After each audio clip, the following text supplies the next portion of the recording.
வணக்கம். செல்வகுமாரின் அதிகாலை வானிலை ஆய்வறிக்கை. அதிகாரப்பூர்வ வானிலை அறிக்கைக்கு இந்திய வானிலை ஆராய்ச்சித்துறை அறிக்கையை பார்க்கவும். 2026 ஏப்ரல் 7 செவ்வாய்க்கிழமை அதிகாலை நிலவர வானிலை பதிவு. நேற்றைக்கு திருவள்ளூர் மாவட்டம் மேற்கு பகுதி, காஞ்சிபுரம் மாவட்டம், ராணிப்பேட்டை மாவட்டம் மற்றும் வேலூர் மாவட்டத்தில் ஆந்திர பிரதேசத்திலிருந்து வந்த மழை கொடுத்தது.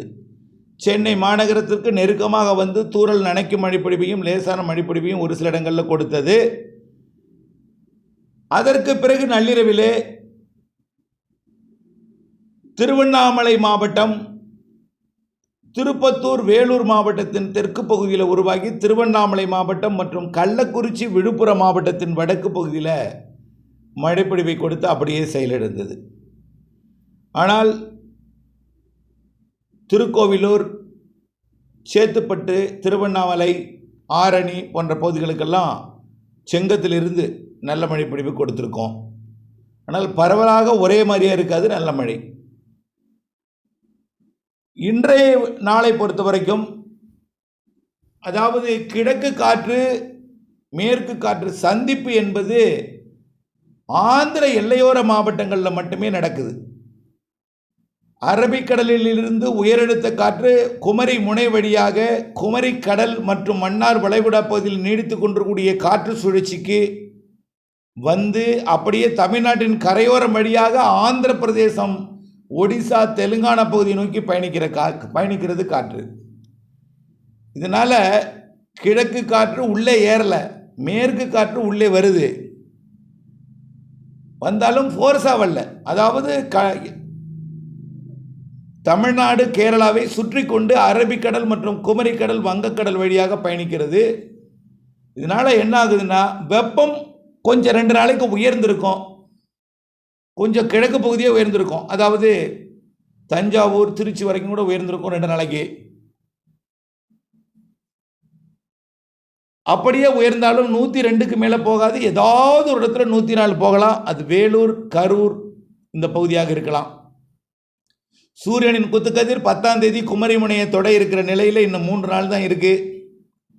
ஆனால் 10ஆம் தேதி குமரிமுனையை தொட்டு 11, 12, 13, 15ஆம் தேதி மத்திய மாவட்டத்துக்கு வந்து 27ஆம் தேதி, 17ஆம் தேதி டெல்டா மத்திய மாவட்டங்கள், கோயம்புத்தூருக்கெல்லாம் வந்து அப்புறம் 27ஆம் தேதி தமிழ்நாட்டை விட்டு திருவள்ளூரை விட்டு விலகி போகணும்னு ஏற்கனவே நாம் அறிவித்திருந்தாலும் இந்த நாட்களில் பெரிதாக வெயில் இருக்காது. காரணம் என்னென்னா, தென்கிழக்கு தெற்கு திசை காற்று உள்ளே நுழைய போகிறது. இதனால் வெப்பம் வந்து வெப்பமடைந்து ஆந்திர பிரதேசத்துக்கு தான் அனல் காற்றை கொடுக்க போகுது. வேலூர் போன்ற பகுதிகளுக்கு அப்பால் வெப்பம் இருக்கும். எவ்வளோ வெப்பம் இருக்குன்னு பார்த்தீங்கன்னா 100, 101, 102க்கு மேலே போகவே போகாது. நாம் நீண்டகால அறிக்கையில் சொல்லியிருக்கிறது என்ன, 104க்கு மேலே போகாது. இந்த மாதம் இறுதி, ஏப்ரல் இறுதி வரைக்கும் சூரியனின் குத்துக்கதிர் விழக்கூடிய இந்த ஏப்ரல் மாதத்தில் 104க்கு மேலே போகாது. எல்லாருக்கும் 104 நான் சொல்லலை, நல்லா புரிஞ்சுக்கிங்க. இந்த அதிகபட்சமாக ஓரிரு இடங்களில் பதிவாகுது இல்லை, அந்த வெப்பமே 104க்கு மேலே போகாது. 104 இன்னைக்கு நாளைக்கு தான் கொஞ்சம் கூடுதலாக இருக்குது. தேர்தல் நேரத்தில் மழை வருது, பெரிய மழை இல்லை. தேர்தல் வாக்குப்பதிவெல்லாம் பாதிக்கிற அளவெல்லாம் மழை கிடையாது. மிரட்டும் வானிலை, தூறல் வானிலை, மேகமூட்ட வானிலை, நனைக்கும் மழை வானிலை, ஆங்காங்கே இடிமழை லேசாக கொடுக்கலாம். தென் மாவட்டங்களுக்கு கொஞ்சம் கூடுதல் வாய்ப்பு தெரியுது. சரி, அதை போய் சொல்கிறீங்க, இப்போ என்னாச்சு சார், இந்த மழை இன்னைக்கு பெய்யுமா சார்? அதாவது நேற்று எப்படி திருவண்ணாமலையில் பெய்ததோ, திருவள்ளூர் மற்றும் ராணிப்பேட்டை மாவட்டத்தில் பெய்து அப்படியே காஞ்சிபுரத்துக்குள் வந்ததோ, இதே போல் ஆந்திர எல்லையோர, கர்நாடக எல்லையோர மாவட்டங்களுக்கு மட்டும் வாய்ப்புண்டு.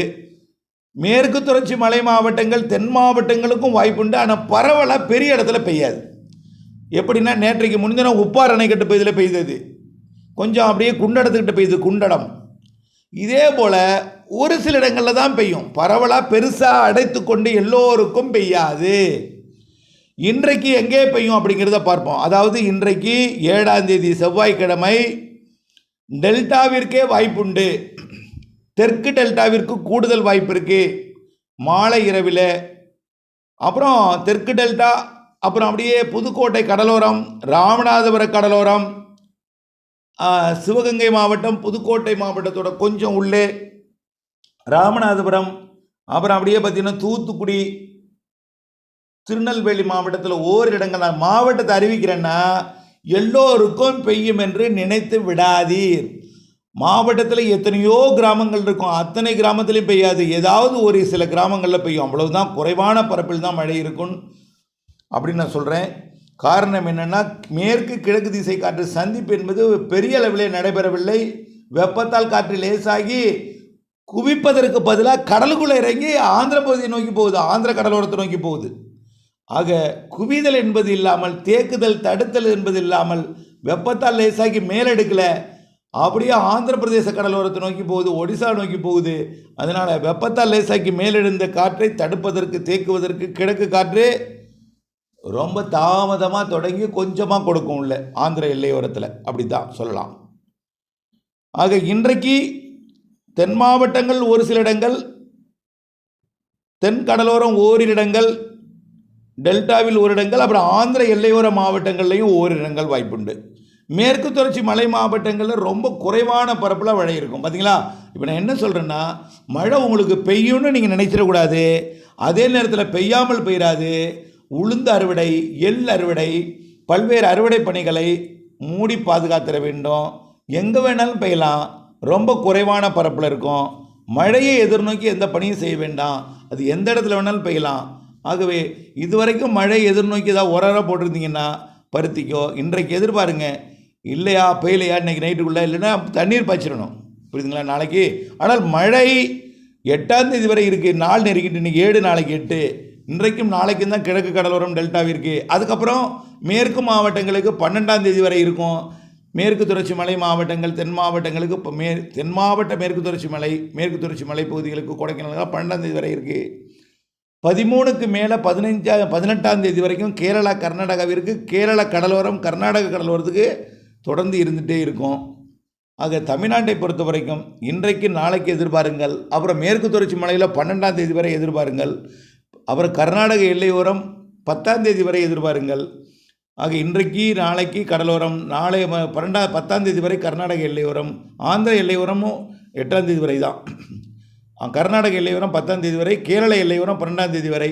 ரொம்ப குறைவான பரப்பு ஒதுக்கி கேரள கர்நாடகாவிற்கு 18ஆம் தேதி வரை இருக்கும். அதுக்கப்புறம் 19, 20, 21ஆம் தேதி வாக்கில் புதிய வளிமண்டல சுழற்சியின் காரணமாக தென் மாவட்டங்களுக்கு மழை தெரியுது.